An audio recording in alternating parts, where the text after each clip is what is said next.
ಮಡಿಕೇರಿ ಸೋಡಿ ಇಂಚಿ ಶಿವಮೊಗ್ಗ.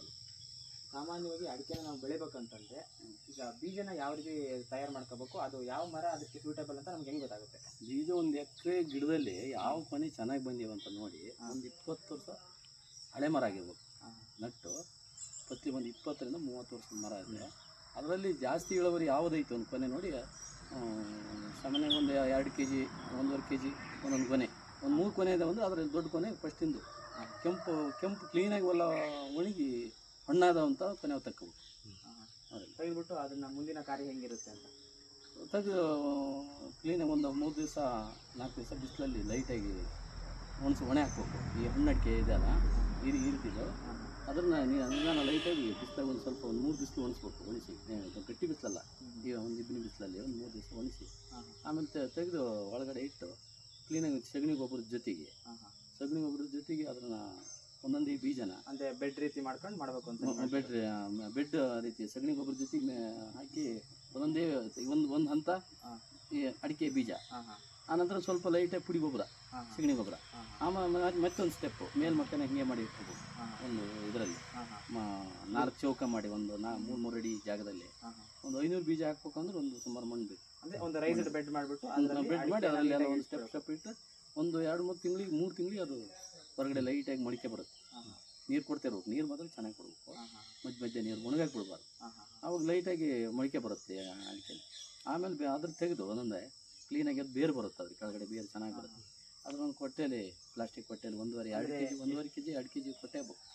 ಎಷ್ಟು 1.5 kg 2 kg ಕೊಟ್ಟೆ 2 kg ಕೊಟ್ಟೆ ಅದು ಚೆನ್ನಾಗಿ ಒಳ್ಳೆ ಕ್ಲೀನಾಗಿ ಬೆಳವಣಿಗೆ ಬರುತ್ತೆ, ದಪ್ಪ ಬುಡ ಬರುತ್ತೆ, ಒಳ್ಳೆ ಎಲೆ ಬರ್ತವೆ. ಒಂದು ವರ್ಷದ ಗಿಡಕ್ಕೆ ನಾಟಿ ಮಾಡಬೇಕು. ಒಂದು ವರ್ಷದ ಗಿಡ ಈ ಬೇರೆ ಪ್ಲಾಟ್ ಹೊಸ ಪ್ಲಾಟಿಗೆ ಹೆಚ್ಚಾದರೆ 1 ವರ್ಷದ ಗಿಡ ಹೆಚ್ಚು. 1 ವರ್ಷದ ಗಿಡ ಅಂತಂದ್ರೆ ಅದಾದ ನಂತರ ಪ್ರಕ್ರಿಯೆ ಹೇಗಿರುತ್ತೆ? ನಡೋದು 9 ರಿಂದ 1 ಎಕರೆಗೆ 450 ರಿಂದ 500 ಗಿಡ ಬೇಕು. 1 ಎಕರೆಗೆ 9 × 9 9 × 9 ಅಳತೆಯಲ್ಲಿ 400 ರಿಂದ 450 ಗಿಡಗಳನ್ನ 1 ಎಕರೆಯಲ್ಲಿ ನಡಬಹುದು. 1 ಎಕರೆ ನಡ್ಬೋದು.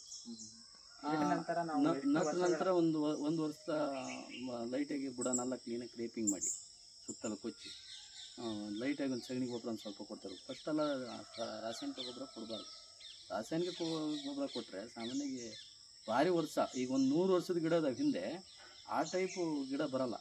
ಈ ಸಗಣಿ ಗೊಬ್ಬರ ಇದ್ದಂಗೆ ಸಗಣಿ ಗೊಬ್ಬರ ಹಾಕ್ಬೇಕು. ಒಂದೊಂದು ಅರ್ಧ ಬುಟ್ಟಿ ಎಲ್ಲವಕ್ಕೂ ಸಗಣಿ ಗೊಬ್ಬರ ಜೂನ್ ತಿಂಗಳು ಹಾಕಿದ್ರೆ 1 ವರ್ಷಕ್ಕೆ ಸಣ್ಣ ಗಿಡಕ್ಕೆ 1 ವರ್ಷ ಹಾಕ್ತಾ ಇರ್ಬೇಕು. ಫಸ್ಟಿಗೆ ಜೂನ್ ತಿಂಗಳಿಗೆ ಹಾಕಿ ನಿಮಗೆ ಚೆನ್ನಾಗಿ ಗಿಡ ಬಂದಿಲ್ಲ, ನೀರೆಲ್ಲ ಜಾಸ್ತಿ ಐತೆ ಅಂದ್ರೆ ಲೈಟಾಗಿ ಗೊಬ್ಬರ ಕೊಟ್ಕೋಬೇಕು. ಒಂದೊಂದು 100 ಗ್ರಾಮ್, ಸಣ್ಣ ಗಿಡ ಅಂದ್ರೆ ಒಂದು 100 ಗ್ರಾಮ್ ಕೊಡ್ಬೋದು. ನಟ್ಟ ನಂತರ ಎಷ್ಟು ವರ್ಷಗಳಿಗೆ ನಾವು ಬೆಳೆನ ಎಕ್ಸ್ಪೆಕ್ಟ್ ಮಾಡ್ಬೋದು, ಫಸಲನ್ನ ಎಕ್ಸ್ಪೆಕ್ಟ್ ಮಾಡ್ಬೋದು? 5 ವರ್ಷಕ್ಕೆ ಸ್ಟಾರ್ಟ್ ಆಗುತ್ತೆ ಈ ಸಿಂಗಾರ ಬರೋಕ್ಕೆ. ಒಂದು ಗಿಡದಲ್ಲಿ 5 ವರ್ಷಕ್ಕೆ ಚೆನ್ನಾಗಿ ಚೆಂದಾಗಿ ಬೆಳವಣಿಗೆ ಬಂದರೆ 5 ವರ್ಷಕ್ಕೆ ಸ್ಟಾರ್ಟ್ ಆಗುತ್ತೆ. 4 ವರ್ಷಕ್ಕೆ ಸ್ಟಾರ್ಟ್ ಆಗುತ್ತೆ, ಅದು ನಿಲ್ಲಲ್ಲ. ಅದು 5 ವರ್ಷಕ್ಕೆ. ಅಂದರೆ ಕೆಲವೊಂದು ಮರಗಳು ಮಾತ್ರ 4 ವರ್ಷಕ್ಕೆ ಸ್ಟಾರ್ಟ್ ಆಗುತ್ತೆ, ಕೆಲವೊಂದು ಮರ 4 ವರ್ಷಕ್ಕೆ. ಪೂರ್ತಿ ಒಂದು ತೋಟದಲ್ಲಿ 450 ಮರಗಳು ಯಾವಾಗ ಬೆಳೆನ ಬರ್ಬೋದು ನಾವು ಕಾಣ್ಬೋದು? 7 ರಿಂದ 8 ವರ್ಷ. 7 ರಿಂದ 8 ವರ್ಷ. ಇಲ್ಲಿ ಸಾಮಾನ್ಯ ಬಯಲುಸೀಮೆಯಲ್ಲಿ 5-6 ಅಂತಾರೆ. ನಮ್ಮಲ್ಲಿ ಈ ವಾತಾವರಣಕ್ಕೆ ಗಿಡನ ಹೈಟ್ ಬರುತ್ತೆ. ಇಲ್ಲಿ ಅಲ್ಲಿ ಸ್ವಲ್ಪ ಗಣ್ಣು ಕಿರಿಗಣ್ಣು ಬರುತ್ತೆ ಬಿಸಿಲಿಗಾಗಿ. ನಮ್ಮಲ್ಲಿ ಸ್ವಲ್ಪ ದಾಟ್ಗಣ್ಣು ಅಂತಾರಲ್ಲ, ಒಂದು ಅರ್ಧ ಅಡಿ ಇಲ್ಲಿದೆ ನೋಡ್ರಿ, ಈ ಟೈಪ್ ಇದನ್ನು ಸ್ವಲ್ಪ ಈ ಟೈಪ್ ಬರುತ್ತೆ.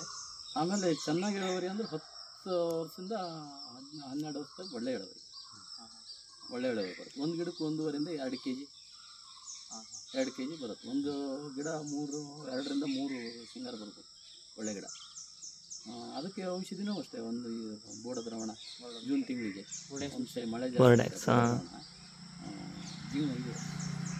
ತುತ್ತ ಸುಣ್ಣ ಒಂದು ಡ್ರಮ್ಮಿಗೆ 200 ಲೀಟ್ರ್ ನೀರಿಗೆ ಒಂದು 2 kg ಇದು ತುತ್ತ, 2 kg ಸುಣ್ಣ ಕ್ಲೀನಾಗಿ ಇದು ಮಾಡಿ ಕಲಸಿ ಅದರಲ್ಲಿ ಮಿಕ್ಸ್ ಮಾಡಿ ಸ್ಪ್ರೇ ಮಾಡಬೇಕು ಒಂದು ಸರಿ. ಅಲ್ಲಿಂದ ಮತ್ತೇನಾದ್ರು ಜಾಸ್ತಿ ಕೊಳೆ ಕೆಳಗಡೆ ಅಡಿಕೆ ಉದುರ್ತದೆ ಅಂತ ಗೊತ್ತಾದರೆ, ಮಳೆ ಜಾಸ್ತಿ ಆದರೆ ಇನ್ನೊಂದು ಟೈಮ್ ಒಂದು ಜುಲೈ ಆಗಸ್ಟ್ ತಿಂಗಳಿಗೆ ಮತ್ತೊಂದು ಸರಿ ಅಷ್ಟು ಹೊಡೆದು ಸಾಕು. ಸ್ಟೆಮ್ಮಿಗೆ ಸ್ಪ್ರೇ ಮಾಡಬೇಕಾ? ಔಷಧಿ ಮಾಡ್ಬೋದು. ಔಷಧಿ ಅದೇನು ಬೇಡ. ಔಷಧಿ ಕೆಲವರು ಮಾಡ್ತಾರೆ. ಈ ನಮ್ಮ ಏರಿಯಾಕ್ಕೆಲ್ಲ ಕಡಿಮೆ ಔಷಧಿ. ಫಸ್ಟು ಈ ಇದು ಕಟ್ಬೇಕಾದ್ರೆ, ಸಿಂಗಾರ ಕಟ್ಟಬೇಕಾದ್ರೆ ಜನವರಿ ಟೈಮಿಗೆ ಇದು ಸೂಪರ್ ಕಾನ್ಫಿಡೆನ್ಸ್ ಒಂದು 50 ml ಒಂದು ಇದಕ್ಕೆ. ಪ್ರೋಪಿಕೊನಜೋಲ್ ಬೇಕಾದ್ರೆ ಏನಾದ್ರು ಫಂಗಸ್ ಡಿಸೀಸ್ ಇತ್ತು ಅಂದ್ರೆ ಅದನ್ನ ಸ್ಪ್ರೇ ಮಾಡ್ಬೋದು. ಅದು ಒಂದ್ಸರಿ ಮಾಡಿದ್ರೆ ಚೆನ್ನಾಗಿರ್ತತೆ. ಅದ್ರ ಜೊತೆಗೆ ಅದು ಆಂಟ್ರಾಕಾಲು ಸೇರಿಸಿ ಮಾಡ್ತೀವಿ, ಅವಾಗ ಚೆನ್ನಾಗಿ ಬರುತ್ತೆ. ಬರ್ರಿ ಮೊನ್ನೆ ಅಂದರೆ 10 ರಿಂದ 15 ಕ್ವಿಂಟಲ್ ಇಳುವರಿ ಬರುತ್ತೆ. ಚೆನ್ನಾಗಿ ಬಂದರೆ 10 ರಿಂದ 15 ಕ್ವಿಂಟಲ್. ನೆಕ್ಸ್ಟ್ ಕಳೆ ಏನಾದ್ರು ಕಳೆ ಕ್ಲೀನಾಗಿ ಇಟ್ಟಿರ್ಬೇಕು. ಮತ್ತು ಈಗ 9 ರಿಂದ 9 ಅಡಿ ಇದೆಯಲ್ಲ, ಮಧ್ಯೆ 1 ಅಡಿ ಇದು ಬಿಟ್ಟು 9 ಮಧ್ಯೆ ಅಲ್ಲಿಗೆ ಎಷ್ಟು 1 ಬಿಟ್ಟು 1 ಸಾಲಿಗೆ ಟ್ರೆಂಚ್ ಮಾಡಬೇಕು. ಗಾಳಿ ಇದಕ್ಕೆ ಟ್ರೆಂಚ್ ಅಂದರೆ ಇದರಲ್ಲಿ ಗುಂಡಿ ಒಂದೂವರೆ ಅಡಿ ಕಾಲುವೆ, ಗಾಳಿ ಎಲ್ಲ ಇದಾಗಕ್ಕೆ ನೀರು ಕೆಳಗೆ ಬಸಿಲಿಕ್ಕೆ, ನೀರು ಬಸಿಯಕ್ಕೆ, ಗಾಳಿ ಬರೋದಕ್ಕೆ, ಅದು ಬೇರೆಲ್ಲ ಕ್ಲೀನಾಗಿ ಅದಕ್ಕೆ ತೆಗಿಗೆ ಒಂದು ಗುಂಡಿಗೆ 9 ಒಂದು ಅದರ ಅರ್ಧ ಒಂದು 13 ಅಡಿಗೆ ಒಂದು ಲೈನ್, ಒಂದು ಬಿಟ್ಟು ಒಂದು.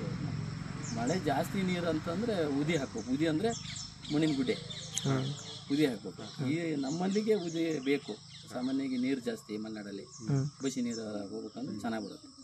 ಮಣ್ಣು ಇದ್ದರು ಎಲ್ಲೂ ಬಸಿ ಮೇಲೆಲ್ಲ ಏನು ಮಾಡಲ್ಲ, ಎಲ್ಲ ಬೇಸೆ ಹೊಡಿತಾರೆ ಅವರು. ಬೇಸೆ ಹೊಡೆದ್ರೆ ಸಾಮಾನ್ಯ ಬೇರೆಲ್ಲ ಕಿತ್ಕೊಂಡು ಹೋಗುತ್ತೆ, ಬೇಸೆ ಹೊಡಿಬಾರ್ದು. ಈಗ ಬೇಸೆ ಹೋಗಿದಾನ ಅಂದರೆ ಈಗ ಫಸ್ಟ್ ಚುಗುರು ಮಾಡ್ಕೋಬೇಕು. ಚುಗುರು, ಹೊನ್ನೆ ಮರದ ಸಿಪ್ಪೆ, ಕೌಲ್ ಮರದ ಸಿಪ್ಪೆ, ಇದನ್ನೆಲ್ಲ ತಂದು 1.5 ತಿಂಗಳು 2 ತಿಂಗಳು ಕ್ಲೀನಾಗಿ ಡ್ರಮ್ಮಲ್ಲಿ ಹಾಕಿ ನೀರು ಹಾಕಿ ಬಾಯಿ ಮುಚ್ಚಿಡಬೇಕು. ಆನಂತರ ಅದು ಕ್ಲೀನಾಗಿ ಕೊಳೆತ ಮೇಲೆ ಕ್ಲೀನಾಗಿ ಸೋಸಿ ಒಂದು ಹಂಡಿಗೆ ಇದಕ್ಕೆ ಒಂದು 2 ಕ್ವಿಂಟಲ್ ಡ್ರಮ್ಮಿಗೆ ಅದು ಬೇಕಾದ್ರೆ ತೆಗಿಬೋದು. ಫೋಟೋಲ್ಲಿ ಹಾಕಿ ಅದಕ್ಕೆ ಒಳ್ಳೆಣ್ಣೆ 1 ಲೀಟ್ರ್ ಒಳ್ಳೆಣ್ಣೆ, ಅಲ್ಲಿಂದ ಅಡಿಕೆ ಸುಣ್ಣ ವಿಳೆದೆಲೆ ಇದನ್ನೆಲ್ಲ ಕ್ಲೀನಾಗಿ ಮಿಕ್ಸಿಲಿ ಹಾಕಿ ಕಡ್ದು ಕಲರ್ ಮಾಡಿ, ಜಾಸ್ತಿ ಕೆಂಪು ಕಲರ್ ಬರುತ್ತೆ. ಕೆಂಪು ಥರ ಯಾವಾಗ ಚೆನ್ನಾಗಿ ಕುದಿಸಿ ಅದನ್ನು ಇದರ ಹುಟ್ಟಲ್ಲಿ ಎತ್ತಿ ನೋಡಿದರೆ ಜೋನಿ ಬೆಲ್ಲದ ಥರ ಬರುತ್ತೆ. ಆನಂತರ ಅದು ಇದು ಬಂದಿದೆ, ಚೆನ್ನಾಗಿ ಕಲರ್ ಬಂದಿತ್ತು ಅಂತ ಆಮೇಲೆ ಬೇಯಿಸ್ಬೋದು. ಬೇಯಿಸೋದು ಒಂದು ಕ್ಲೀನಾಗಿ ಅಡಿಕೆ ಸುಲಿದು ಮಿಷಿನಾಗಾರು ಸುಲಿಬೋದು, ಇಲ್ಲ ಕೈಯಲ್ಲಿ ಸುಲಿಬೋದು. ಕೈಯಲ್ಲಿ ಸುಲಿದ್ರೆ ಚೆನ್ನಾಗಿ ಕಲರ್ ಬರ್ತದೆ. ಮತ್ತು ಇಳುವರಿನೂ ಒಂದು ಕ್ವಿಂಟಲಿಗೆ 2 ರಿಂದ 4 kg ಜಾಸ್ತಿ ಬರುತ್ತೆ. ಕೈಯಲ್ಲಿ ಸುಲಿತ ಮಾಡ್ತಾರಲ್ಲ ಅದಕ್ಕೆ. ಈ ಮಿಷಿನಿಗೆ ಸುಲಿತ ಮಾಡಿದ್ರೆ ಅದರಲ್ಲಿರೋ ರಸನೆಲ್ಲ ಸ್ವಲ್ಪ ಹೊರಗಡೆ ಹೋಗಿ ಸ್ವಲ್ಪ ಲಘು ಬರುತ್ತೆ. ಅಡಿಕೆ ಚೆಂದ ಬರಲ್ಲ, ಶೈನಿಂಗ್ ಬರಲ್ಲ, ನೋಡೋಕ್ಕೆ ಏನೋ ಒಂದು ಚುಕ್ಕಿ ಮಧ್ಯೆ ಎಲ್ಲರೂ ಒಂದು ಮಿಷಿನ್ ಇದಾಗುತ್ತೆ. ಒಂದು 3 ಗಂಟೆ 2 ರಿಂದ 3 ಗಂಟೆ ಚೆನ್ನಾಗಿ ಉರಿ ಕೊಟ್ಟು ಬೇಯಿಸಿದ್ರೆ ಮೇಲೆ ಅಡಿಕೆಯಲ್ಲಿ ಒಂದು ಕಣ್ಣು ಬರುತ್ತೆ. ಆ ಕಣ್ಣು ಒಂದು ಇದಕ್ಕೆ ಡ್ರಮ್ಮಲ್ಲಿ ಒಂದು 10-15 ಕಣ್ಣು ಹೊರಗಡೆ ಬಂದು ಅಂದರೆ ಬೆಂತು ಅಂತ ಕಾಣ್ತದೆ. ಹುಟ್ಟಲ್ಲಿ ಎತ್ತು ನೋಡಿದೆ. ಆಮೇಲೆ ಒಂದು 3 ಬಿಸಿಲು ಒಣಸ್ಬೇಕು. ಕುಡಿದು 3 ರಿಂದ 4 ಬಿಸಿಲು ಕ್ಲೀನಾಗಿ ಒಣಸಿದ ಮೇಲೆ ವ್ಯಾಪಾರಕ್ಕೆ ಹೋಗ್ಬೇಕು. ಇಬ್ಬನಿ ಬಿಡ್ಬೇಕನ್ನ ಒಂದು ದಿವಸ ಬಿಡ್ಬೋದು, ಈಗ ಆಪ್ಷನಲ್ ಕಷ್ಟ ಅಂದರೆ ಬಿಡ್ಬೋದು. ಒಂದು ರಾತ್ರಿ ಬಿಟ್ಟರೆ ಫುಲ್ ಶೈನಿಂಗ್ ಬರುತ್ತೆ. ಒಂದು ರಾತ್ರಿ ಬಿಟ್ಟು ಸಾಕು. ಒಂದು ಫಸ್ಟಿನ ದಿನ ಅಲ್ಲ, 2ನೇ ದಿನಕ್ಕೆ ಬಿಡ್ಬೇಕು. ಒಂದು ರಾತ್ರಿ ಬೆಳಗಿನವರೆಗೆ ಬಿಡ್ಬೇಕು ಓಪನ್ ಆಗಿ. 1 ಎಕರೆಗೆ ಅಂದಾಜು ಎಷ್ಟು ಇಳುವರಿ ಬರುತ್ತೆ? 10 ರಿಂದ 15 ಕ್ವಿಂಟಲ್ ಅಂತೂ ಬರುತ್ತೆ. ಮಿನಿಮಮ್ 12 ಕ್ವಿಂಟಲ್ ಬರುತ್ತೆ. ಮಾರ್ಕೆಟ್ ರೇಟ್ ಏನಿರುತ್ತೆ ಅಂದಾಜು? ಮೊದಲೇ ನಾವೆಲ್ಲ ಅಡಿಕೆ ನಮ್ಮಲ್ಲಿ ಸ್ಟಾರ್ಟಿಂಗ್ ಮಾಡ್ಬೇಕಾದ್ರೆ 8,000 ರೂಪಾಯಿ ಕೊಟ್ಟಿದ್ದೀವಿ. ಅವಾಗೆಲ್ಲ ಏನೇನು ಸಿಗ್ತಿಲ್ಲ. 20,000 ಆದರೂ ಲಾಸೆ. ಈಗಿನ 50,000 ಬೇಕು ಅನ್ನೋದಲ್ಲ, ಒಂದು ಮಿನಿಮಮ್ ಅಂದರೆ 35 ರಿಂದ 45 ತನಕ ಇರ್ಬೋದು. ಅಷ್ಟರೊಳಗಿಲ್ಲ ಅಂದರೆ ಮೇಂಟೈನ್ ಮಾಡೋಕ್ಕಾಗಲ್ಲ. ಈಗಿನ ಕೂಲಿಗೆ ಸಿಕ್ಕಾಪಟ್ಟೆ ಒಂದು ವರ್ಷಕ್ಕೆ 500 ಅಂದರೆ 600 800 ಅಂತ ಬರ್ತಾರೆ. ಮರ ಹತ್ತರು 1,500. ಮರ ಅಡಿಕೆ ತೆಗಿಯೋರು ಅಂತ ಇರೋದು ಅವರು 1,500. ಇವಾಗ ಪ್ರೆಸೆಂಟ್ ಎಷ್ಟು ಮಾರ್ಕೆಟ್ ಐತೆ? ಈಗ ಪ್ರೆಸೆಂಟ್ 48,500 49 ತನಕ ಒಂದು ಇದಕ್ಕೆ. ಗೋರುಗುಲಿಗೆಲ್ಲ 30-32.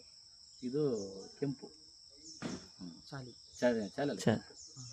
ಇದೇ ತಿಂಗಳ ಒಳಗಡೆ ಕಟಾವು ಮಾಡ್ಬೇಕಂತ ಇರುತ್ತೆ ನಂಕಲ್ಲ ಅಂದ್ರೆ ಯಾವಾಗ ಸಾಮಾನ್ಯವಾಗಿ ದೀಪಾವಳಿ ನಂತರ ಸ್ಟಾರ್ಟ್ ಆಗುತ್ತೆ. ಗೊತ್ತಾಗುತ್ತೆ ಒಂದೊಂದು ನೋಡಿ ಎಲ್ಲ ಹಣ್ಣು ಕೆಂಪು ಅಡಿಕೆ ಹಣ್ಣು ಬಂದಂಗಿಲ್ಲ. ಒಂದು ಎಕರೆಗೆ ಒಂದು 10 ಕೊನೆ ಕೆಂಪು ಬಂದ ಅಂದ್ರೆ ತೆಗಿಬೋದು. ಒಂದು ಮುಟ್ಟಿ ನೋಡಿದ್ರೆ ಮರ ಹತ್ತಕ್ಕೆ ತೆಗಿಯಕ್ಕೆ ಬಂದರು, ಒಂದು ಅಡಿಕೆ ತೆಗೆದು ನೋಡ್ತಾರೆ. ಅವ್ರು ನೋಡಿದ ನಂತರ ಅದರಲ್ಲಿ ಕಚ್ಚಿದ್ರೆ, ಅದರಲ್ಲಿ ಹಿಂಗೆ ಕೈಯಲ್ಲಿ ಉಜ್ಜಿದ್ರೆ ಇದು ನೀರು ಬರಬಾರ್ದು, ಮೆದುವಾದ್ರೆ ಗೊತ್ತಾಗ್ಬಿಡುತ್ತೆ. ಕ್ಲೀನಿಕ್ ಕೆಲವರು ಬಾಯಿ ಕಚ್ಚಿ ನೋಡ್ತಾರೆ. ಇದು ಕಲರಾಗಿ ಕೆಲವರು ಎಕ್ಸ್ಪೀರಿಯನ್ಸ್ ಇದ್ದರು ಕಲರಲ್ಲಿ ಮಾಡಿಬಿಡ್ತಾರೆ ಅದೇನು ಕೈಯಲ್ಲಿ ಹೆಚ್ಚಿಗೆ ನೋಡೋದೇ ಇಲ್ಲ ತಕೊಂಡು ಹೋಗ್ಬಿಡ್ತಾರೆ. ಈಗ ಅಂದಾಜು ಒಂದು ಅಡಿಕೆ ಮರದ ಜೀವನಾವಧಿ ಅಂದ್ರೆ ಲೈಫ್ ಸ್ಪ್ಯಾನ್ ಎಷ್ಟಿರುತ್ತೆ ಅಂಕಲ್ ಚೆನ್ನಾಗಿ ಮೇಂಟೈನ್ ಮಾಡಿದ್ವಿ ಅಂತ? ನಮ್ಮಲ್ಲಿ ಅರೆಮಲೆನಾಡಲ್ಲೆಲ್ಲ ಒಂದು ಸಾಮಾನ್ಯ ಅಂದ್ರೆ ಒಂದು 50 ರಿಂದ 60 ವರ್ಷ. 60 ವರ್ಷ. ಈ ಮಲೆನಾಡಲ್ಲೇ ಫುಲ್ 100 ವರ್ಷ ಆದ್ರೂ ಇನ್ನೂ ಇದಾವೆ. ನಾವು ಇನ್ನೂ ಚಿಕ್ಕ ಹುಡುಗರು ನೋಡಿದ್ರೆ ಇನ್ನೂ ಅಡಿಕೆ ಮರ ಇದಾವೆ. ಅಲ್ಲಿ ಒಂದು ಇದ್ರ ನೀರು ಅದು, ಈ ಜಲದ ನೀರು, ಈ ಸಾಮಾನ್ಯವಾಗಿ ಮೇಲಿಕೆ ನೀರು ಇರುತ್ತಲ್ಲ ಅಂಥದ್ದು. ಈ ನಮ್ಮ ಬೋರ್ ನೀರು ಇವೆಲ್ಲ ನೀರು ಬಿಟ್ರೆ ಮತ್ತೆ ಈ ಗೌರ್ಮೆಂಟ್ ಗೊಬ್ಬರ ಜಾಸ್ತಿ ಹಾಕಿದ್ರೆ ಇದು ಬರಲ್ಲ, ವಯಸ್ಸು ಮರಕ್ಕೆ ಕಡಿಮೆ ಆಯ್ತು ಅಂತ ಹೇಳ್ತಾರೆ. ಆ ಕಡೆ ಇದ್ರ ನೀರು ಅದಾವೆ ಸ್ವಂತ, ಈ ನದಿ ನೀರು, ಈ ಜಲ ನೀರೆಲ್ಲ ಹರಿಯುತ್ತಲ್ಲ, ಕಾಲುವೆ ನೀರು ಅದೆಲ್ಲ ಇರುತ್ತಲ್ಲ, ಕ್ಲೀನಾಗಿ ಕಟ್ಟಿ ಬೇಸಿಗೆ. ಅಡಿಕೆ ನಡು ಬೇರೆ ಬೆಳೆಯನ್ನು ಬೆಳಿಬೋದಾ ಅಂಕಲ್? ಅಡಿಕೆ ಒಂದು 2 ರಿಂದ ಅಡಿಕೆ ಮಧ್ಯ ಕಾಳುಮೆಣಸು ಹಚ್ಬೋದು, ಕಾಳುಮೆಣಸು, ವೆನಿಲಾ ಹಚ್ಬೋದು. ಅಲ್ಲಿಂದ ಇದು ಈ ಸಿರಿಯಣ್ಣ ಜಾಯಿಕಾಯಿ ಒಂದು ಅದು ಒಂದು ಅಷ್ಟೇ, ಒಂದು ಮಧ್ಯ 9 ರಿಂದ 9 1 ಅಡಿ ಬಿಟ್ಟು ಮಾಡಬೇಕು. ಬಾಳೆ ಬೆಳಿಬೋದು. ಪ್ರಥಮವಾಗಿ 3 ವರ್ಷ 4 ವರ್ಷ ಬಾಳೆ ಚೆನ್ನಾಗಿ ಬೆಳಿತೀವಿ. ಮತ್ತೆ ಇದು ಅಂತರ ಬೆಳೆ ಬೆಳಿಬೋದು. ನಾವು ಕಲ್ಲಂಗಡಿ ಎಲ್ಲ ಬೆಳಿತೀವಿ ಅದರಲ್ಲಿ, ಅದು 3 ವರ್ಷ ಗಿಡ, ಅದು ಸಿಂಗಾರ ಆಗಲೇ ಹೊಂಟಿದ್ದು ನಮ್ಗೆ. ಆ ರೀತಿ ಬೆಳಿಬೋದು. ಅಂದ್ರೆ ಈ ನಮ್ಮಲ್ಲಿ ಈ ಮಲೆನಾಡು, ಈ ಅರೆ ಮಲೆನಾಡಾದ್ರೆ ನೆರಳು ಮಲೆನಾಡಲ್ಲಿ ಬರಲ್ಲ, ನೆರಳಿದ್ಮೇಲೆ ಬರಲ್ಲ, ನೆರಳಿದ್ರ ಮೇಲೆ ಬರಲ್ಲ. ಒಂದೇ ಬೆಳೆ ಕಾಳುಮೆಣಸು ಬೆಳೆಯೋದು. ಕಾಳುಮೆಣಸು ಚೆನ್ನಾಗಿ ಬಂದ್ರೆ ಒಂದು ಒಳ್ಳೆ ಇಳುವರಿನೇ ಬರುತ್ತೆ. ಫಸಲ್ನ ಇಳಿಸಿ ಎಲ್ಲ ಪ್ರೋಸೆಸ್ ಮಾಡಿರ್ತೀವಿ. ಮಾಡಿ ಆದ್ಮೇಲೆ ನಾವು ಯಾವ ರೀತಿ ಅದನ್ನ ಮಾರ್ಕೆಟಿಗೆ ಕಳಿಸ್ಬೋದು? ಅಥವಾ ಖರೀದಿದಾರರು ಇಲ್ಲೇ ಮನೆಗೆ ಬಂದು ತಗೊಂಡು ಹೋಗ್ತಾರ? ಅಥವಾ ನಾವು ಈಗ ಇದೇ ತರ ಈಗ ಒಣಗಿಸಿ ಡೈರೆಕ್ಟ್ ಆಗಿ ಮಾರ್ಕೆಟಿಗೆ ಕಳಿಸ್ಬೋದಾ? ಅಥವಾ ನಾವು ಅದನ್ನ ಸಿಪ್ಪೆ ಎಲ್ಲ ಸುಲಿದು ನೀಟಾಗಿ ಪ್ರೋಸೆಸ್ ಮಾಡಿನೇ ಕಳಿಸ್ಬೇಕು? ಹೆಂಗಿದೆ ಇದರದೆಲ್ಲ? ನಾವು ಡೈರೆಕ್ಟ್ ಈಗೆಲ್ಲ ಕೇಣಿ ಹಿಡಿಯೋರು ಅಂತ ಬರ್ತಾರೆ. ಒಂದು ಈಗ 50,000 48,000 ಐತೆ ಅಂದ್ರೆ ಅವರು 6,000 60,000 ಮಾಡ್ತಾರೆ. ಈ ಕೇಣಿ ಹಿಡಿತಾರೆ ಅವರು. ಈಗ ನಮ್ಮಲ್ಲಿ ಸಾಮಾನ್ಯವಾಗಿ ಯಾರು ಕೊಡಲ್ಲ. ಕೇಣಿ ಅಂದ್ರೆ ಗುತ್ತಿಗೆ, ಹಸಿ ಮರನೇ ಹಸಿನೇ ತಕೊಂಡು ಹೋಗ್ತಾರೆ. ತಕೊಂಡು ಅವರೇ ಬೇಯಿಸಿ ಎಲ್ಲ ಮಾಡ್ತಾರೆ. ನಾವು ಈಗ ಜನ ಇದ್ದಾರ ಯಾರು ಕೊಡಲ್ಲ. ಅದು ಸ್ವಲ್ಪ ಲಾಭ ಕಡಿಮೆ. ಈಗ ನಾವು ಜಮೀನು ಅದೇ ಮಾಡ್ತೀವಿ ಅಂದ್ರೆ ನಮಗೆ ಮಾಡ್ಕೊಂಡ್ರೆ ಒಳ್ಳೇದು. ಮತ್ತೆ ಇದರ ಕೆಲವರು ಚಾಲಿನೇ ಮಾಡ್ತಾರೆ. ಜನ ಇಲ್ದಾರೋ ಕ್ಲೀನಾಗೆಲ್ಲ ಒಣಸಿ ಇಲ್ಲಿ ಇದೆಯಲ್ಲ ಈ ರೀತಿ ಮಾಡಿ ಒಣಸಿ ಕ್ಲೀನಾಗಿ ಚಾಲಿ ಮಾಡಿಕೊಡ್ತಾರೆ. ಅದು ಜನ ಏನು ಬೇಡ, ಅದಾಗಿ ಬೀಳುತ್ತೆ. ಉದ್ರದ್ದು ಒಂದ್ಸರಿ ಆರಿಸಿಬೋದು, ಕ್ಲೀನಾಗಿ ಅಷ್ಟು ಒಂದೇ ಸರಿ ಕೊಯ್ಬೋದು, ಎಳೆದೊಂದು ಬಿಟ್ಟು. ಸಾಮಾನ್ಯವಾಗಿ ಈಗ ಮಾರ್ಕೆಟಿಗೆ ಕೆಂಬಕ್ಕೆ ಎಲ್ಲ ಮಾಡಿದ್ರೆ ನಾವು ಮಾರ್ಕೆಟ್ಗೆ ತಗೊಂಡು ಹೋಗ್ತೀವಿ. ಕೆಲವರು ನೀವು ಯಾವ ಮಾರ್ಕೆಟಿಗೆ ತಗೊಂಡು? ನಾವು ಶಿವಮೊಗ್ಗ APMC ತಗೊಂಡು ಹೋಗ್ತೀವಿ. ಕೆಲವರು ಇಲ್ಲಿ ಇದರಲ್ಲಿ ಕೈ ವ್ಯಾಪಾರ ಅಂತ ಕೊಡ್ತಾರೆ, ಅವ್ರು ಇಲ್ಲೇ ಮಾಡ್ಕೊಳ್ತಾರೆ ಮನೆಗೆ. APMCಗೆ ನೀವು ಇವತ್ತು ಹೋದ್ರೆ ಎಲ್ಲಾ ಶಾಪ್ ಒಳಗಡೆ ಒಂದೇ ರೇಟ್ ಇರುತ್ತೆ ಅಂಕಲ್? ಮತ್ತೆ ಅಲ್ಲಿ ಬೇರೆ ಮಾಡ್ತಾರೆ. ಚೆನ್ನಾಗಿ ನೋಡ್ತಾರೆ ಬಂದು, ಈ ದಲಾಳರು ಬಂದು ಎಲ್ಲ ಒಂದೊಂದು ಕೈಗೆ ಹಿಡಿದು ಯಾವ ಅಡಿಕೆ ಚೆನ್ನಾಗಿ ಶೈನಿಂಗ್ ಐತೆ, ಶೈನಿಂಗ್ ಇರೋ ಅಡಿಕೆ ಒಳ್ಳೆ ರೇಟ್ ಕೊಡ್ತಾರೆ. ಮತ್ತೆ ಕಡಿಮೆ ಇರೋ ಅಡಿಕೆ ಜಾಸ್ತಿ ರೇಟ್ ಕೊಡ್ತಾರೆ. ಒಳ್ಳೆ ರೇಟೇ ಕೊಡ್ತಾರೆ. ಒಳ್ಳೆ ಅಡಿಕೆ ಒಳ್ಳೆ ರೇಟೇ ಕೊಡ್ತಾರೆ. ಎಲ್ಲ ಈಗ ನಾವು ಬಿಟ್ಟು ಬರ್ತೀವಿ, ಖರ್ಚಿಗೆ ಹಾಕೋದು ಅಂತಾರೆ. ಅಲ್ಲಿ ಖರ್ಚಿಗೆ ಹಾಕೋದು ಇವತ್ತು ಹೋಗಿ ಬಿಟ್ಟು ಬಂದ್ರೆ ಎಲ್ಲ ನಮ್ದೆಲ್ಲ ತೂಕ ಮಾಡಿ ಇಟ್ಕೊಬಿಡ್ತಾರೆ. ಹೋದ್ಮೇಲೆ ಈಗ ಎಲ್ಲದು ಒಂದು 75 kg ಮೂಟೆ, 76 kg ಮೂಟೆ ಮಾಡಿರ್ತೀವಿ. ಒಂದು ಚೀಲ ತಂದು ವ್ಯಾಪಾರಕ್ಕೆ ಬಿಟ್ಟಿರ್ತಾರೆ. ಅದರಲ್ಲಿ ಅವರಿಗೆ ಪಾರ್ಟಿಗೆ ಹಿಡಿಸಿದ ವ್ಯಾಪಾರ ಖುಷಿ ಆತಂದ್ರೆ ತಗೊಳ್ತಾರೆ. ನಿಮ್ದು ಅಡಿಕೆ ಇಷ್ಟು ಬಂದಿದೆ ಅಂತೇಳಿ ಅಲ್ಲಿಂದ ಫೋನ್ ಮಾಡಿ ಹೇಳ್ತಾರೆ. ನಮ್ಮ ನಂಬರ್ ಬಿಲ್ ಎಲ್ಲ ಕೊಟ್ಟಿರ್ತಾರೆ. ನಮ್ಗೆ ಇಷ್ಟ ಬಂದರೆ ಬಿಡ್ಬೋದು, ಇಲ್ಲ ಅಂದ್ರೆ ಅಲ್ಲೇ ಇಡ್ಬೋದು. ಮಳೆಗಾಲ ಈಗ ತಗೊಂಡೋಗಿ ಫೆಬ್ರವರಿ ಮಾರ್ಚಿಗೆ ತಗೊಂಡೋದ್ರೆ ಜೂನು ಆಗಸ್ಟ್ವರೆಗೂ ಮಾರೋದಲ್ಲ. ರೇಟ್ ಕಾದು ಹೇಳ್ಬೋದು. ಅಲ್ಲಿ ಮಂಡಿ ಚಾರ್ಜ್ ಹಾಕ್ತಾರೆ. ಸೊ ಕಮಿಷನ್ ಎಲ್ಲ ಸಿಕ್ಕಾಪಟ್ಟೆ ಸ್ವಲ್ಪ. ಈಗ ಸಾಲ ತಂದ್ರೆ ಬಡ್ಡಿ ಸಿಕ್ಕಾಪಟ್ಟೆ ಹಾಕ್ತಾರೆ ಅಲ್ಲಿ ಮಂಡಿಲಿ. ಅದೊಂದು ಭಾರಿ ತಂದು 3%, 3.5% ಬಡ್ಡಿ ಹಾಕ್ತಾರೆ. ಅದ್ರ ಮಾತ್ರ ಯಾವ ಸರ್ಕಾರನೂ ಕೇಳಲ್ಲ. ಸಿಕ್ಕಾಪಟ್ಟೆ ಬಡ್ಡಿ. ರೈತರಿಗೆ ಅದೇ ಹೊಡ್ತಾಗಿರೋದು. ಪಾಪ ದುಡ್ಡು ಸಿಗುತ್ತಂತ ಸಾಲ ತಂದ್ಬಿಡ್ತಾರೆ. ಬಡ್ಡಿ ಅವ್ರು ಯಥೇಚ್ಛೆ 1 ಲಕ್ಷ ಕೊಟ್ಟರೆ ಬಡ್ಡಿ ಅದು ಇದು ಸೇರಿಸಿ ಸಿಕ್ಕಾಪಟ್ಟೆ ಮಾಡ್ತಾರೆ. ಆವಾಗ ಪಾಪ ಜನಕ್ಕೆ ಸಾಲ ತಂದ್ರೆ ಮಾತ್ರ ಏನಾದ್ರಾಗಲಿ ಇನ್ಕಮ್ ಆಗಲ್ಲ ಯಾರಿಗೂ. ಒಂದೇ ಸರಿ ಹೋಗಿ ಕ್ಯಾಶ್ ತಂದರೆ ಪರವಾಗಿಲ್ಲ, ಇಲ್ಲ ಕೈ ವ್ಯಾಪಾರ ಕೊಟ್ಟರೆ ಇನ್ನೂ ಖುಷಿನೇ. 500 ಕಡಿಮೆ ಆಗಲಿ, ಇಲ್ಲಿ ಮನೆ ಬಾಲ ಕೊಡೋದು ಚೆಂದ ಆಯ್ತು. ಮಂಡಿಯರ್ಗೋ ಈ ರೀತಿ ಮಾಡೋದಕ್ಕೆ ಜನಕ್ಕೆ ಒಂಥರ ಬೇಜಾರು. ಸಿಕ್ಕಾಪಟ್ಟೆ ರೇಟ್ ಮಾಡ್ತಾರೆ. ಬಡ್ಡಿ ಅವ್ರಿಗೆ ಮನಸ್ಸಿಚ್ಚೇನೋ ಬಡ್ಡಿ. ಅದು ಜನಕ್ಕೆ ಪಾಪ ದುಡ್ಡು ಸಿಕ್ಕದಂಗೆ ಆಗಲ್ಲ. ಆಗಾಗ ಮಧ್ಯೆ ತಂದುಬಿಡ್ತಾರೆ, ಕೊಡ್ತಾರೆ ಅಂತೇಳಿ ಬಡ್ಡಿನ ಎಲ್ಲದಕ್ಕೂ ಸೇರಿಸಿ ಹಾಕಿರ್ತಾರೆ. ಅದೇ ಕಷ್ಟ. ಓಕೆ, ಇಲ್ಲಿವರೆಗೆ ನಮಗೆ ಅಡಿಕೆ ಬಗ್ಗೆ ಸವಿಸ್ತಾರವಾಗಿ ಮಾಹಿತಿ ಕೊಟ್ಟಿದ್ದಕ್ಕೆ ಥ್ಯಾಂಕ್ ಯು ಅಂಕಲ್. ಅದೇ ರೀತಿಯಾಗಿ ಅಪೇಕ್ಷೆಗೂ ಥ್ಯಾಂಕ್ ಯು ಸೋ ಮಚ್. ಮತ್ತು ಅರ್ಜುನ್ನಿಗೂ ಎಲ್ಲದ ಕೋಆಪ್ರೇಟ್ ಮಾಡಿದ್ದಕ್ಕೆ ಥ್ಯಾಂಕ್ ಯು ಸೋ ಮಚ್.